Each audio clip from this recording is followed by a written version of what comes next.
Assalamualaikum warahmatullahi wabarakatuh. Teman-teman, nama saya Eka Sismadi. Saya adalah fotografer kampung yang motret dengan sistem roll-rollan. Kali ini saya akan menunjukkan settingan kamera saya. Settingan kamera yang saya pakai boleh dibilang masih settingan default, teman-teman.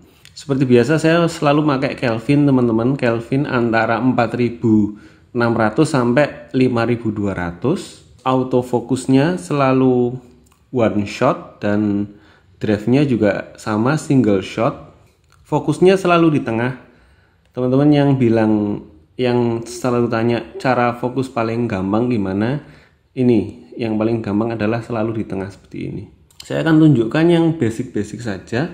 Kualitasnya adalah JPEG large, JPEG yang paling besar. Saya nggak pernah pakai RAW, teman-teman. Sekali lagi, saya nggak pernah pakai RAW untuk wedding, roll-rollan yang kampung-kampung karena tidak sepadan. Saya pakai RAW hanya jika ada job yang di atas 6 juta atau 8 juta. Selain itu nggak sepadan karena kita kehilangan banyak memori dan memprosesnya pun berat. Jadi tidak sepadan dengan waktu dan tenaga yang kita keluarkan. Jadi saya selalu pakai JPEG, tidak pernah RAW. Nah, ini biasa saja, bipnya on, shot without cord on, review time 2 second. Ini nggak ada yang dirubah, teman-teman. Nah, ini white balance 4700, kadang 4800. Kenapa 4800? Biasanya range-nya adalah 4500 sampai 5200. 4500 sampai 5200. Tapi biasanya saya pasang di 4800 atau kadang naik ke 5000. Tapi biasanya saya mulai di 4800 karena dengan flash yang saya pakai, yaitu pakai payung, 4800 itu adalah cahaya paling netral untuk skin tone pengantin, biasanya itu. Lalu custom white balance enggak. Lah ini shift bracketingnya. Nah, biasa saya set di sini, teman-teman, di blue, ke arah blue. Jadi dari netral gitu saya arahkan ke blue 2 kali. Nah seperti ini. Atau 1 kali juga nggak apa-apa, atau 2 kali. Kenapa ke arah blue? Karena warna biru itu lebih mudah diedit daripada warna merah. Jadi kalau di wedding kan tujuan kita adalah agar skin tone pengantin itu bagus. Nah, untuk mendapatkan skin tone yang bagus, kalau warna terlalu merah atau terlalu kuning itu lebih sulit diedit begitu. Makanya saya cenderung geser ke biru. Kadang netral atau ke biru, atau kadang ya beberapa kali memang kadang ke merah juga, tapi seringnya untuk karyawan saya pasangnya di sini. Nah, ini di sini, atau kadang dia ngerubah sendiri ke sini, atau tergantung keadaan, tapi seringnya di sini awalnya saya pasangnya. Nah, ini alasannya itu tadi, karena warna biru lebih mudah diatasi di Photoshop atau di Lightroom daripada warna merah. Dengan pencahayaan yang saya pakai ya, tentu saja. Lalu color space-nya adalah sRGB. Nah, ini. Nah, picture style-nya, teman-teman, saya pakai mana ini? Nah, ini. Picture style-nya saya, ini penamaannya kan bisa apa aja ya. Ini saya namakan portrait misalnya. Defragment 3 saya namakan portrait. Ini untuk pose. Untuk pose. Sharpness-nya biasanya saya set di angka 1. Ini kan defaultnya kan angka 2 itu ya. Jadi itu kan 0 sampai 7. Defaultnya angka 2. Untuk pose saya set di angka 1.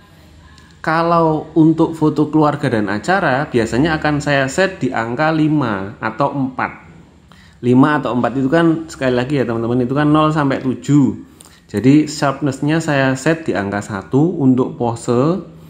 Kalau untuk foto keluarga atau acara, biasanya saya set di angka 4 atau 5. Ini pengaruhnya apa? Sharpness ini hampir sama dengan sharpness ketika kita masuk ke Lightroom atau ke Photoshop, terus sharpness-nya kita ubah, itu hampir sama. Intinya ini adalah menajamkan secara digital. Menajamkan secara digital bisa disetting dari kameranya, bisa disetting di Lightroom atau Photoshop. Itu efeknya nanti hampir sama. Nah, kalau untuk pose kita jangan di sharpness teman-teman. Harus kalau mau sharp ya harusnya idealnya dari lensa, bukan dari sharpness secara digital. Terus kontrasnya untuk pose ya, ini untuk pose saya kasih nama potret. Untuk pose kontrasnya saya turunkan 2 bar, jadi dari 0 saya turunkan 2 bar. Saturasinya tetap, color tone-nya tetap. Terus untuk yang untuk acara saya kasih nama ini standar, kalau sebentar.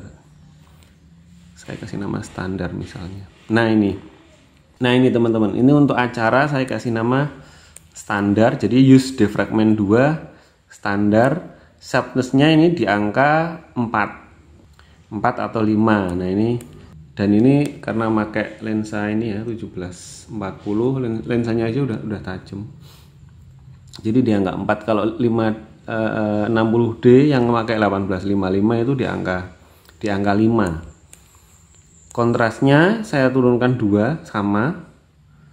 Ininya juga sama. Jadi pada dasarnya sama teman-teman. Ini udah ya use defragment 2 atau defragment 3. Jadi yang beda cuma sharpness-nya.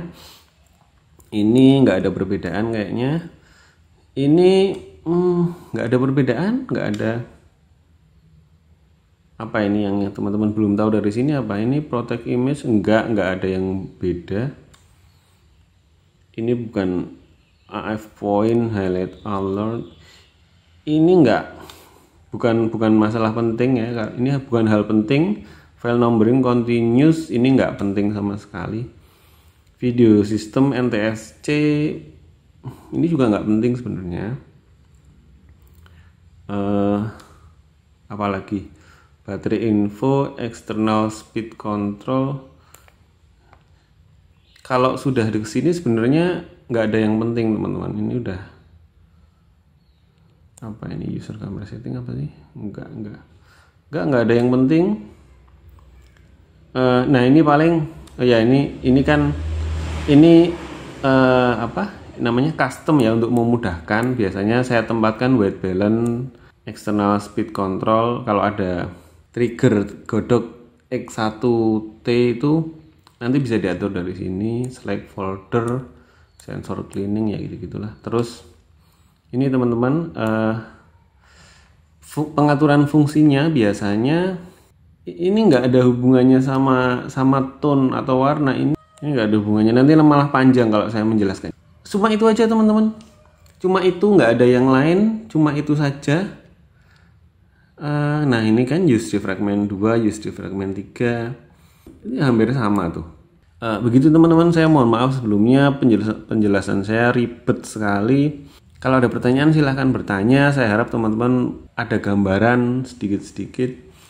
Terima kasih sebelumnya. Assalamualaikum warahmatullahi wabarakatuh.